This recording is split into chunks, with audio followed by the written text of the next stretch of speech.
Okay, let's be honest. All of us have come from different elementary schools, different middle schools, different high schools from all around the country.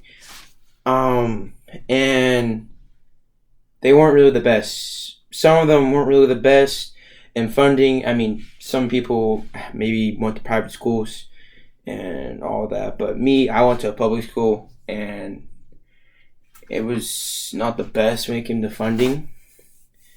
Not only just for things like new basketball courts, a new football field, a new cafeteria, but things like pay wages for school staff. And I'm not talking like teachers, I'm talking about the other school staff, like the secretaries, the principals, and the counselors, and all of that.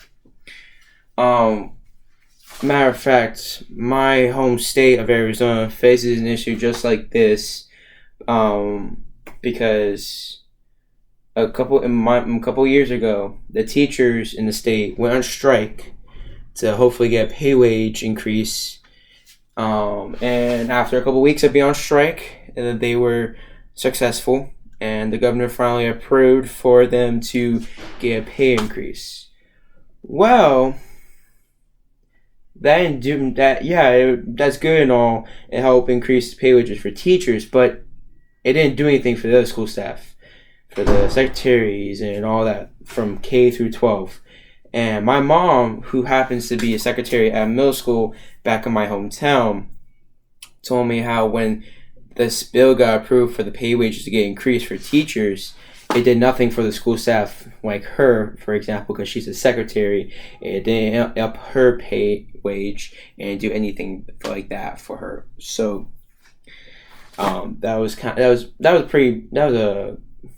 that was a bummer because you would think, oh, teachers go on strike, maybe they would notice to if they're going to up the increases for teachers, why don't they just do it for all the school staff and at the same time maybe increase funding for schools? Why don't they just do that? That's both worlds right there. But that didn't happen, and I kind of felt really bad for my mom because that really sucks. So my idea was um, to hopefully make that happen. And the first step to getting that initial start to it is, of course, starting a petition, and getting signatures so I can show it to whoever's in charge of all of that. Um, there are two different ways I'll go at this for the petition. One, of course, I'll have a handwritten one. I'll type it out, then I'll print it out, so it'll be on paper. And if I can I can be talking to people on the streets and all that, and I can hopefully get their signatures and all that. Maybe go to different schools in my hometown and maybe some neighboring towns. I can go talk to them, talk to the teachers there, and maybe get their signatures.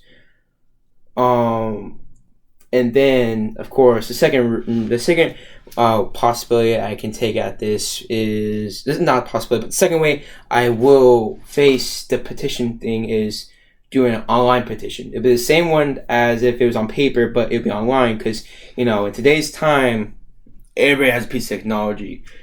Everybody does. Everybody has access to the internet. So all I have to do is just create my petition online with. I know a couple websites I could use to start to put my petition on there, and well, everybody can access that basically. That everybody has accessibility to my petition at that point. Next step to this process would be going to the superintendents in my hometown of the school districts from K through 12 and talking to them. And once I hit my goal number of signatures and all my petitions, once I've added all of them up, I would show it to the superintendents of the school districts, each of like at the elementary school level, at the middle school level, at the high school level, and then from there hopefully, hopefully, they will approve of it. And then my next step I would go at that was go to the state and talk to the superintendent of public instruction, I believe. Hold up. Uh, yeah, it's the superintendent of public instruction, and and I would talk to her about a bill for a pay increase and funding increase for the schools statewide. Because I know my hometown is not the only one that's the teachers, not teachers, but the school staff and the schools are. We're not the only town that's facing issues like that. So yeah. And then, so in conclusion, the main thing I thought that my society needed was more funding for schools and a pay increase towards school staff that weren't teachers. The ways I would go at this, as I mentioned, was start a petition not only on paper but online. My second one was start small, start local with the superintendents in my hometown. And my third step to this was to go to the state and talk to the public and talk to the superintendent of public instruction, and from there, and hopefully I will get a bill will be approved for a pay increase and a funding increase. I hope one day make this idea an actual reality. So yeah, thank you very much.